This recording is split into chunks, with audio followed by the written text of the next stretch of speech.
Hello everyone, welcome to triple S. I hope आप सब अच्छे से होंगे। तो आज के इस लेक्चर में हम यूनाइटेड नेशंस ऑर्गेनाइजेशन के ऊपर इंपॉर्टेंट एमसीक्यूज डिस्कस करेंगे और इसके अलावा बाकी जो भी इंपॉर्टेंट फैक्ट्स होंगे आपके एग्जाम के पॉइंट ऑफ व्यू से उनको भी हम डिस्कस करेंगे। फाइन, तो चलिए शुरू करते हैं। क्वेश्चन नंबर 1 आपकी स्क्रीन के ऊपर ये रहा। क्वेश्चन नंबर 1 क्या बता रहा है? The league of Nations was established in 1920 under the. तो लीग ऑफ नेशन जो है इसको किस ट्रीटी के अंदर बनाया गया था? आपके पास चार ऑप्शन है। Option A treaty of versatility, treaty of Barbosa, treaty of Versailles या फिर none of the above. Fine, तो एग्जाम में थोड़ा इस चीज़ का ख्याल रख लेना। देखो यहाँ पर क्या पूछा है, ये वर्स्टैलिटी है। ओके, तो और यहाँ पर क्या है? Treaty of Versailles. तो वर्साइल जगह का नाम है जो पेरिस के अंदर है, फ्रांस के अंदर है, जहाँ पर वर्ल्ड वार 2 जब खत्म हुई थी तो वर्ल्ड वार 2 खत्म होने के बाद ट्रीटी ऑफ वर्साइल की गई थी एज अ पीस ट्रीटी, और उसी के अंदर जो है बाद में फिर लीग ऑफ नेशन को भी बनाया गया था, सो दैट कि उस टाइम पे वर्ल्ड वार 1 के बाद दुनिया के अंदर इंटरनेशनल पीस एंड सिक्योरिटी को मेंटेन किया जाए, उसके लिए लीग ऑफ नेशन बनाई गई थी। फाइन, वर्ल्ड वार 1 के बाद तो ये ट्रीटी ऑफ वर्साइल के अंदर किया गया था। और राइट, फिर उसके बाद the UN day, United nation day is celebrate on. तो यूएन डे जो है ये कब, किस तारीख को सेलिब्रेट किया जाता है? सो क्वेश्चन नंबर 2, इसका अगर हम राइट आंसर देखें दिए हुए ऑप्शन में से, तो ये आता है आपका ऑप्शन सी, 24 अक्टूबर 1945। तो 24 अक्टूबर को हम सेलिब्रेट करते हैं, आपको बस इतना याद रख लेना है, 24 अक्टूबर। ठीक है, तो 24 अक्टूबर को यूएन डे सेलिब्रेट किया जाता है। 24 अक्टूबर 1945, अगर पूरी की पूरी मैं इस डेट की बात करूं तो 24 अक्टूबर 1945 को क्या हुआ था, जो यूनाइटेड नेशन है उसके जितने भी प्रिंसिपल्स थे उनको इफेक्ट में लाया गया था, उनको फोर्स में लाया गया था। फाइन, सो इफेक्टिवली इसका जो राइट आंसर है वो क्या है, वो 24 अक्टूबर आएगा। फाइन, ये हर साल 24 अक्टूबर को यूएन डे सेलिब्रेट किया जाता है। अब एक और इंपॉर्टेंट क्वेश्चन है कि when did India joined, India ने यूनाइटेड नेशन को कब ज्वाइन किया है? ओके, सो आपको मालूम होना चाहिए इंडिया ने जब यूनाइटेड नेशन को ज्वाइन किया था उस वक्त इंडिया इंडिपेंडेंट भी नहीं था। ये भी एक इंटरेस्टिंग चीज़ है जानने की, बट स्टिल इंडिया ने ज्वाइन किया था क्योंकि ब्रिटिशर्स को मालूम था कि अभी इंडिया जल्दी ही इंडिपेंडेंट होने वाला है। आफ्टर वर्ल्ड वार 2 ब्रिटिशर्स को मालूम था कि अब हम इंडिया के ऊपर ज़्यादा कंट्रोल नहीं कर पाएंगे, तो इसलिए इंडिया को जो है ज्वाइन करवा दिया गया था। तो वो उसकी भी एक अलग स्टोरी मैंने लाइव क्लासेस के अंदर अपने एस्पिरेंट्स के साथ डिस्कस की थी, थोड़ा सा आपके साथ भी यहाँ पर मैं डिस्कस करूंगा वो। बट डेट आपके लिए इंपॉर्टेंट है। डेट क्या है वो, इंडिया ने कब ज्वाइन किया था? तो 30 अक्टूबर को। देखो 24 अक्टूबर को लागू हो गया था ये, 30 अक्टूबर को फिर हमने ज्वाइन किया था। तो इसका राइट आंसर क्या आएगा? Option D. अब थोड़ा सा यहाँ पर अगर हम फैक्ट्स एंड फिगर्स के ऊपर नजर डालें, देखो बेसिकली हम किस चीज़ के बारे में पढ़ रहे हैं, हम पढ़ रहे हैं यूनाइटेड नेशन के बारे में। तो यूनाइटेड नेशन जो एक इंटरनेशनल ऑर्गेनाइजेशन है जिसको 1945 के अंदर बनाया गया ताकि इंटरनेशनल पीस एंड सिक्योरिटी इसको मेंटेन किया जा सके, to maintain international peace, promote economic and social development and protect human rights. ये पर्पज है किसका? यूनाइटेड नेशन को बनाने का। Succeeded League of Nation, League of Nation के बाद हुआ क्या था? देखो आपको मालूम है 1914 से लेकर 1918 तक चला वर्ल्ड वार 1। जब वर्ल्ड वार 1 खत्म हुई तो उसके बाद जरूरत थी कि पूरी दुनिया के अंदर एक कोऑर्डिनेशन हो, सभी कंट्रीज के बीच में कोऑर्डिनेशन मेंटेन किया जा सके, इंटरनेशनल पीस एंड सिक्योरिटी को मेंटेन किया जाए। तो उस पर्पज के लिए जो है लीग ऑफ नेशन बनाई गई थी। हमने देखा लीग ऑफ नेशन फेल हो गई क्योंकि वर्ल्ड वार 2 हो गया। तो वर्ल्ड वार 2 के बाद और एक स्ट्रांग बॉडी बनानी थी, तो इसलिए यूएनओ को बनाया गया। तो इसने सक्सीड किसको किया? लीग ऑफ नेशन को। आई बात समझ? उसके बाद इंपॉर्टेंट जल्दी जल्दी कुछ फैक्ट्स को देखते हैं। टोटल अगर हम देखें जब स्टार्टिंग में यूनाइटेड नेशन बॉडी बनी 51 इसके ओरिजिनल मेंबर हैं, और इंडिया जो है उन्हीं 51 में से इंडिया भी एक है। फाइन, अभी के लिए टोटल 193 मेंबर्स हैं। लेटेस्ट मेंबर की बात करें तो सूडान है जिसने 2011 में ज्वाइन किया। हेडक्वार्टर न्यूयॉर्क में है। 6 ऑफिशियल लैंग्वेजेस है, Arabic, Chinese, English, French, Russian, Spanish. Okay, तो यूएन सेक्रेटरी जनरल की अगर हम बात करें एंटोनियो गुटेरेस हैं जो कि एक पुर्तगाल के पॉलिटिशियन हैं। फाइन, इंडिया की अगर हम बात करें इंडिया ने यूनाइटेड नेशन को कैसे ज्वाइन किया, तो सर आरकोट रामस्वामी जो थे इन्होंने इंडिया को यूनाइटेड नेशन में रिप्रेजेंट किया था। कहां पर? सैन फ्रांसिस्को कैलिफोर्निया के अंदर, जहां पर यूनाइटेड नेशन का जो चार्टर है वो साइन किया गया था। और इस तरह से इंडिया ने जो है फाइनली 30 अक्टूबर 1945 को रेटिफाई किया कि हम यूनाइटेड नेशन के एक मेंबर खुद को मानते हैं। आई बात समझ? ओके,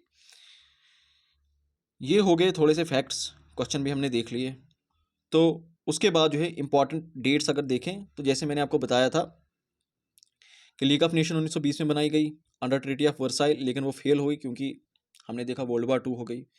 फिर उसके बाद हमने क्या देखा, उसके बाद यूनाइटेड नेशन जो है बॉडी बनाई गई 1945 के अंदर, ठीक है। एग्जैक्ट डेट क्या है, 26 जून 1945। टोटल 50 कंट्रीज थी। बाद में 15 अक्टूबर 1945 को पोलैंड ने भी ज्वाइन किया था, तो इसलिए 51 हम कहते हैं। फाइन। तो इफेक्ट में कब आया, 24 अक्टूबर 1945 से जो है यूनाइटेड नेशन का जो चार्टर था, यूएन चार्टर, जिसमें प्रिंसिपल्स दिए थे किन प्रिंसिपल्स के ऊपर दुनिया को हमने चलाना है, तो वो लागू कब हुआ था, 24 अक्टूबर 1945 को लागू हो गया था। आई बात समझ? ओके। तो उसके बाद जैसे अभी मैंने आपसे कहा भी, ये क्वेश्चन जो है द लास्ट या न्यूएस्ट या लेटेस्ट कंट्री जिसने यूनाइटेड नेशन को ज्वाइन किया, तो वो कौन सी है, ये चीज़ मैंने अभी आप लोगों के साथ डिस्कस भी की। सूडान, साउथ सूडान, डिजिबूटी या एल सेल्वाडोर। इसका राइट आंसर क्या है, राइट आंसर है आपका साउथ सूडान। फिर उसके बाद क्वेश्चन देखो क्या बोल रहा है, क्वेश्चन नंबर 5, ये भी मैंने अभी आप लोगों के साथ डिस्कस किया। Dash dash is the current secretary general of United Nation. तो यूनाइटेड नेशन के अभी सेक्रेटरी जनरल कौन से हैं? ऑप्शन है एंटोनियो गुटेरेस, जॉनी डेप, मजे की बात है, जॉनी डेप है आपके pirates of Caribbean, Alberto the Rio, Peterson. तो इनमें से कौन सा है, तो राइट आंसर क्या है, ऑप्शन है Antonio Guterres. Fine. Which among the following is not an organ of United Nation. आपके सिलेबस के अंदर टॉपिक दिया है principal organs of United Nation, तो अगर ये तो बेसिक चीज़ है, इतना तो मालूम होना चाहिए कि 6 प्रिंसिपल ऑर्गन कौन कौन से हैं। तो चलो इसमें से क्वेश्चन नंबर 6 का मुझे जवाब दो। UN Secretariat, International Court of Justice, Economic and Political Council, UN General Assembly. So इसका राइट आंसर क्या आएगा, क्वेश्चन नंबर 6 का कौन सी नहीं है? यूएन सेक्रेटरीट भी है, इंटरनेशनल कोर्ट ऑफ जस्टिस भी है, यूएन जनरल असेंबली भी है, इकोनॉमिक एंड पॉलिटिकल काउंसिल नहीं है, इकोनॉमिक एंड सोशल काउंसिल है। तो general assembly, security council, UN secretariat, economic and social council, political नहीं सोशल, ठीक है। ट्रस्टीशिप काउंसिल ये अब खत्म हो चुकी है, लेकिन एज एन ऑर्गन है, काम अब नहीं करती बट ऑर्गन तो है, और इंटरनेशनल कोर्ट ऑफ जस्टिस। फिर उसके बाद who was the first president of UN General assembly. तो जनरल असेंबली जो इनकी होती है ये वाली, यानी ये वाली बॉडी जो है जहां पर सभी कंट्रीज 193 कंट्रीज होती हैं, तो इस जनरल असेंबली के पहले प्रेसिडेंट कौन रह चुके हैं? ऑप्शन है पॉल हेनरी स्पार्क, विजय लक्ष्मी पंडित, फिल्मन यंग या फिर डेनिस फ्रांसिस। तो इसका राइट आंसर क्या है, क्वेश्चन नंबर 7 का, क्वेश्चन नंबर 7 का राइट आंसर है ऑप्शन ए, पॉल हेनरी स्पैक, 7 का ए। ये पहले प्रेसिडेंट रह चुके हैं यूएन जनरल असेंबली के। और राइट। फिर उसके बाद क्वेश्चन नंबर 8 है dash dash was the first Indian to serve as permanent जज of the International Court of Justice. अब ये क्वेश्चन यहां पर मैं अच्छे से इसको डिस्कस करूंगा। देखो इसका राइट जवाब क्या है, ध्यान से देखना, ये क्वेश्चन दो तरह से पूछा जाता है। पहला पूछा जाएगा सिर्फ जज पे, पहले इंडियन जज या पहले इंडियन व्यक्ति जो इंटरनेशनल कोर्ट ऑफ जस्टिस में एज जज जिन्होंने सर्व किया है, एज जज जिन्होंने काम किया है, तो sir B N Rau, option B जो इसके अंदर दिया है ना, sir B N Rau. Okay, ये इसका सही जवाब है, पहले इंडियन जो इंटरनेशनल कोर्ट ऑफ जस्टिस में एज जज काम कर चुके हैं। फाइन। तो 1952 से लेकर 54 तक इनका कार्यकाल वहां पे रहा है। लेकिन यहां पर एक और सवाल आता है कि इंटरनेशनल कोर्ट ऑफ जस्टिस के पहले प्रेसिडेंट इंडियन, जो इंडियन प्रेसिडेंट, अब देखो बी एन राव प्रेसिडेंट नहीं, वो जज रह चुके हैं। प्रेसिडेंट अगर पूछा जाएगा ना, प्रेसिडेंट कौन थे, फिर आप जाएंगे डॉक्टर नरेंद्र सिंह जी के साथ। क्या अगर प्रेसिडेंट पूछा जाएगा फिर जाएंगे आप नरेंद्र सिंह जी के साथ, समझे? तो ये चीज रखना, मुझे बहुत सारे क्वेश्चन आए थे इस चीज को लेकर, तो बच्चों को इसमें इसको रिलेटेड कंफ्यूजन थी। तो बी एन राव जो है वो प्रेसिडेंट नहीं है, वो एज जज, सिर्फ जज रह चुके हैं, लेकिन नरेंद्र सिंह एज प्रेसिडेंट रह चुके हैं, ठीक है। उसके बाद question number 9, dash dash of India was the first president of United nation economic and social council. तो इकोसोस ये वाली जो बॉडी है, ये वाली जो बॉडी है इकोनॉमिक एंड सोशल काउंसिल, तो पहले प्रेसिडेंट कौन रह चुके हैं इसके। तो ये एक बड़ा ही इंटरेस्टिंग फैक्ट है कि पहले जो इसके प्रेसिडेंट रह चुके हैं वो एक इंडियन ही रह चुके हैं। यानी जब ये पहली बार इस बॉडी का गठन किया गया था, तो इसके जो प्रेसिडेंट इलेक्ट किए गए थे तो वो एक इंडियन ही थे। वो कौन थे? सर रामस्वामी ही थे, जिन्होंने इंडिया को रिप्रेजेंट किया था, जिन्होंने इंडिया की तरफ से चार्टर साइन किया था वहां पर, तो उनको ही जो है एकोसॉक का प्रेसिडेंट भी बना दिया गया था। So this is very important. फिर उसके बाद आता है where is the headquarter of United Nations located. तो यूनाइटेड नेशन के हेडक्वार्टर कहाँ पे लोकेटेड हैं? तो question number 10, very easy, Geneva Switzerland के अंदर, ठीक है। ठीक बोला मैंने, ठीक जवाब दिया मैंने, जेनेवा स्विट्जरलैंड यही है, गलत जवाब है ना, शाबाश। तो हेडक्वार्टर कहाँ पर है? यूनाइटेड नेशन के जो हेडक्वार्टर है वो कहाँ पर है, वो आपके न्यूयॉर्क सिटी के अंदर अवेलेबल है। और एक और इंपॉर्टेंट फैक्ट इसी के रिलेटेड मैं आपको यहाँ पे बताता हूँ।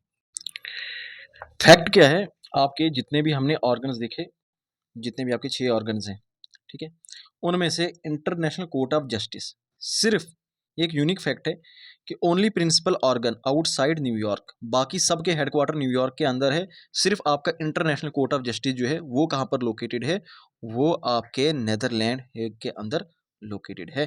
ठीक है, so again this is very important. बाकी जितने भी आपके ऑर्गन्स आ जाएंगे यूएनओ के, वो सारे कहाँ पर है, न्यूयॉर्क के अंदर है, except International Court of Justice. Okay, फिर उसके बाद क्या बता रहा, how many languages does the UN have, तो कितनी लैंग्वेजेस है, ऑफिशियल लैंग्वेजेस की बात की है। तो अब भी मैंने ये चीज़ भी आपको बताई थी कि हमारी ऑफिशियल लैंग्वेजेस की अगर हम बात करें तो ऑफिशियल लैंग्वेजेस कितनी है, 6 ऑफिशियल लैंग्वेज। और ये भी आपको याद होनी चाहिए 6 ऑफिशियल लैंग्वेजेस कौन कौन सी है। ठीक है, मान लो उन्होंने हिंदी डाल दिया वहाँ पे या कोई दूसरी लैंग्वेज डाल दी, तो इसका ख्याल रखना, Arabic, Chinese, English, French, Russian and Spanish. ठीक है, तो इंग्लिश है, अरबिक है, चाइनीज़ है, ठीक है ना, मैंड्रिन, स्पेनिश, रशियन, फ्रेंच, ये हैं ऑफिशियल लैंग्वेज। तो टोटल कितनी है, 6 है। तो क्वेश्चन नंबर 11 का आंसर क्या आ जाएगा, 11 का 6 आ जाएगा। फिर उसके बाद question number 12, which of the following is not man purpose. Purposes भी मैंने अभी आपको पढ़ाई, पर्पज क्या है यूएनओ के, maintain international peace and security, बिल्कुल, promote economic and social development, uphold human rights, regulating international trade जो है ये इसका कोई पर्पज नहीं है। ये पर्टिकुलरली पर्पज आ जाता है आपके World Bank, International Monetary Fund, World Trade Organization, particularly World Trade Organization का आ जाता है रेगुलेटिंग इंटरनेशनल ट्रेड। ठीक है, वर्ल्ड ट्रेड ऑर्गेनाइजेशन का, तो यूएनओ का ये नहीं आता है। फाइन, फिर उसके बाद बता रहा question number 13, UN security council. तो जो सिक्योरिटी काउंसिल है, तो security council is again one of the 6 members UN security council. तो उस सिक्योरिटी काउंसिल के अंदर, जैसे अभी हमने देखा जनरल असेंबली में 193 है, तो यहां पर पूछ रहा है सिक्योरिटी काउंसिल के अंदर कितने मेंबर्स हैं, क्वेश्चन नंबर 13। तो 13 का राइट आंसर क्या आ जाएगा आपके 15। और 15 में से आपको मालूम होगा 10 जो होते हैं वो नॉन परमानेंट होते हैं, जो चेंज होते हैं, लेकिन 5 जो होते हैं, 5 क्या होते हैं, 5 आपके परमानेंट मेंबर्स होते हैं। और सबसे जो पावरफुल बॉडी होती है यही होती है, वीटो पावर इसी के पास होती है। ओके, थोड़ा सा इसके बारे में भी देखते हैं। यूएन सिक्योरिटी काउंसिल की अगर हम बात करें तो जैसे मैंने कहा टोटल 15 मेंबर हैं, 5 परमानेंट होते हैं, 10 non permanent. Okay, permanent members की अगर हम बात करें तो ये वो कंट्रीज है जो वर्ल्ड वार 2 में जीती थी, जैसे चाइना है, फ्रांस है, रशिया है, यूनाइटेड किंगडम है और यूनाइटेड स्टेट्स है, ये परमानेंट मेंबर हैं। फाइन, इनके बारे में याद। और वीटो पावर जो है, वीटो पावर की अगर हम बात करें, वीटो पावर किसके पास है, इन्हीं 5 के पास है। वीटो पावर का मतलब क्या है कि मान लो 4 कहते हमें करना है, लेकिन 5वीं कंट्री कहती नहीं है, नहीं कहना है, तो वो पूरा का पूरा वीटो एक तरफा हो जाएगा, वो चीज़ नहीं होगी। ये वीटो का एक शॉर्ट आपको मैं बता रहा हूँ। फाइन, उसके बाद बता रहा है what is the name of UN body that settle legal disputes between member states. States यहाँ पे यूपी, पंजाब, हरियाणा की बात नहीं, स्टेट्स यहाँ पर इन कंट्रीज की बात हो रही है। इन कंट्रीज में आपस में अगर कोई डिस्प्यूट होता है, उस डिस्प्यूट को रिजॉल्व करने वाली बॉडी कौन सी है, तो वो आपकी इंटरनेशनल कोर्ट ऑफ जस्टिस है। फिर उसके बाद क्वेश्चन नंबर 15 है, what are the 5 permanent members of United Nation Security Council. अभी करवा दिए तो ये कौन से आ जाएंगे, तो मुझे यहाँ पर ABCD 4 ऑप्शन है, इन 4 ऑप्शन में से क्या आ जाएगा, मुझे आप लोग ये कमेंट सेक्शन में बताओगे। फिर उसके बाद कुछ इंपॉर्टेंट बॉडीज़ हैं जो आप लोगों को याद रखनी है, जो यूएनओ के अंदर ही काम करती हैं। अब इसमें कुछ इंपॉर्टेंट सब ऑर्गेनाइजेशन हैं, इंपॉर्टेंट स्पेशल बॉडीज़ जो बनाई गई हैं, इनके हेडक्वार्टर याद रख लेना और इनकी फुल फॉर्म क्या है वो याद रखें। जैसे UNDP, United Nation Development Programme, headquarter United USA New York के अंदर। देखो UNEP, United Nation Environment Programme, कहाँ पर है, नायरोबी, कीनिया के अंदर। फाइन, तो इसी तरह से आप देखोगे यूनाइटेड नेशन पॉपुलेशन फंड, ये भी न्यूयॉर्क के अंदर, नैरोबी कीनिया के अंदर, अगेन से UN हैबिटेट। फाइन, इसी तरह से UNICEF, United Nation Children Fund, New York के ही अंदर। Okay, World Food Programme, Rome Italy के अंदर इसका हेडक्वार्टर है। फाइन, फूड एंड ऑर्गेनाइजेशन, रोम इटली के अंदर। ICAO, International Civil Aviation Organization, Canada के अंदर। IFAD, International Fund for Agriculture Development, Rome Italy, है ना। उसके बाद यूनेस्को, तो यूनेस्को के हेडक्वार्टर कहाँ पर है, यूनेस्को के हेडक्वार्टर पेरिस के अंदर है। WHO, World Health Organization, Geneva, Switzerland के अंदर। World Bank, Washington DC, USA के अंदर। IMF, International Monetary Fund, Washington DC, USA के अंदर। तो ये इंपॉर्टेंट बॉडीज़ हैं, इनके भी फंक्शंस यहाँ पे लिखे हुए याद रख लेना। और बाकी जितने भी क्वेश्चन थे, इंपॉर्टेंट क्वेश्चन जो थे वो मैंने करवा दिए। ज़्यादा आपको इसी चीज़ के ऊपर फोकस रखना है इसमें। देखो, जो भी हमारी ये प्रिंसिपल ऑर्गेनाइजेशन है ना, ज़्यादा फोकस इसके ऊपर करना है। एक तो कौन कौन सी हैं प्रिंसिपल ऑर्गेनाइजेशन, फिर जो भी ऑर्गेनाइजेशन है ना, उस ऑर्गेनाइजेशन का प्रेसिडेंट याद रख लेना। उसका प्रेसिडेंट कौन है, first president, current president, first women president, first Indian president. इस तरह से ज़रूर कर लेना इनको। आई बात समझ? तो इतना काफ़ी है। Thank you so much and take care.